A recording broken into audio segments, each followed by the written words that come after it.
Yesus itu bisa ngidupin orang mati kan? Bisa matiin orang atau enggak? Yesus itu datang untuk memberikan keselamatan, memberikan kebangkitan, bukan untuk matiin orang yang udah hidup. Ya, salam teman-teman, jumpa lagi bersama saya di channel ini. Di kesempatan ini, saya ingin mengajak kita semua untuk sama-sama kita menyaksikan satu video diskusi dan tanya jawab Islam dan Kristen yang pastinya seru dan bisa menambah wawasan dan pengetahuan kita dalam beragama. Mari sama-sama kita simak videonya sampai selesai agar kita semua tidak gagal paham. Berikut videonya. Halo Wahyu. Halo. Islam Kristen Wahyu. Islam. Ada mau ditanya, Kek? Yesus itu bisa ngidupin orang mati kan? Bisa matiin orang atau enggak? Yesus itu datang untuk memberikan keselamatan, memberikan kebangkitan, bukan untuk matiin orang yang udah hidup. Yang matiin siapa? Yang matiin manusia siapa? Manusia mati akibat dosa. Semua manusia mati akibat dosa, akibat pelanggaran, ya. Sebab upah dosa adalah maut. Jadi maut itu ada karena adanya pelanggaran.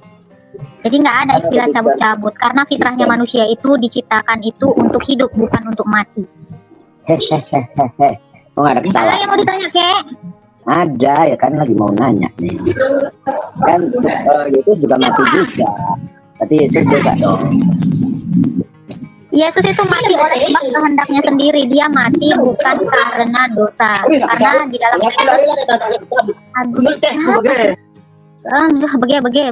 lalit sendu. Karena Yesus itu mengatakan, coba bukakan paslap ya. Aku berkuasa menyerahkan nyawaku dan mengambilnya kembali. Jadi Yesus itu mati dalam keadaannya sebagai manusia.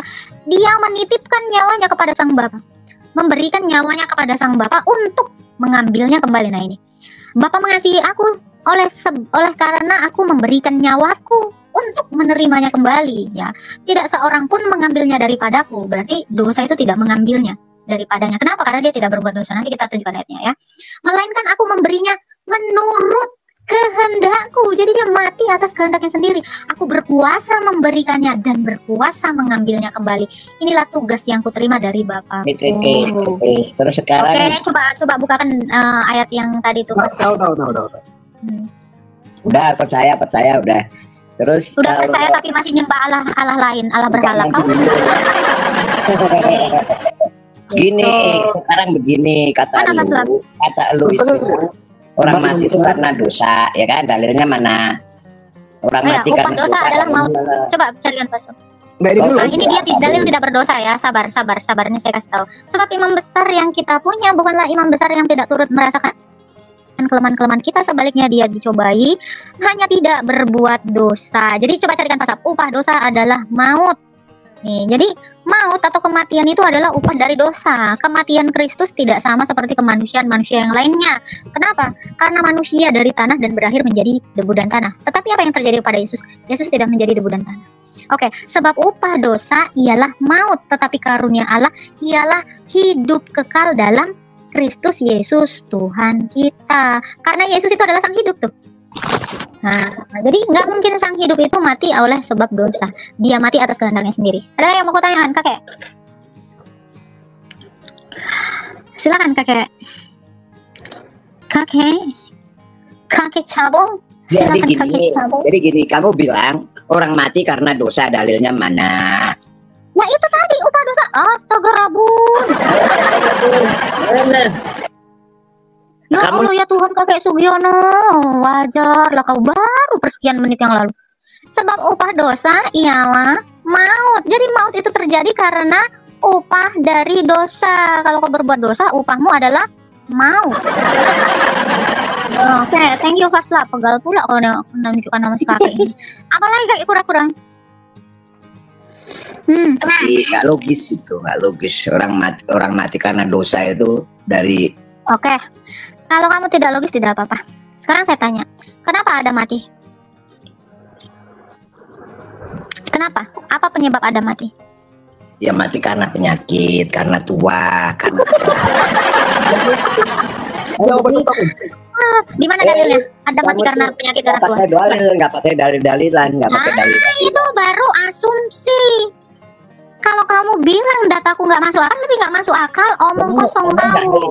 Setiap hari nggak ngelihat orang mati, ada yang kena stroke, kena penyakit, kecelakaan. Itu orang mati nggak ada kaitannya sama dosa. Kamu ngarang, nggak ada kaitannya sama dosa. Kamu bohong, nggak ada.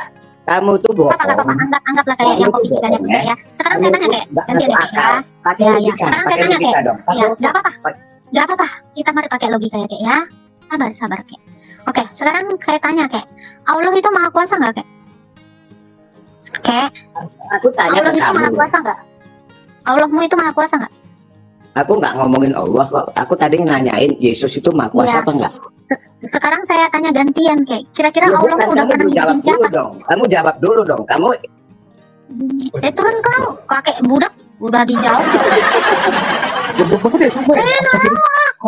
Udah dijawab dulu. Kemana kupingmu kek? Lindes bolak-balik. Ya kayak dilaminating, timbal balik bikin ya. Jadi udah dilindes dari atas, balik lagi, lindes lagi ya. Bolak-balik bikin.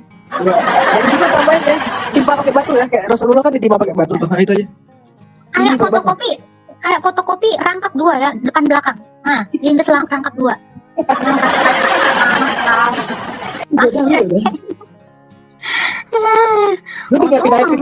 Gue udah nyiapin ayat kejadian 2:17 gimana?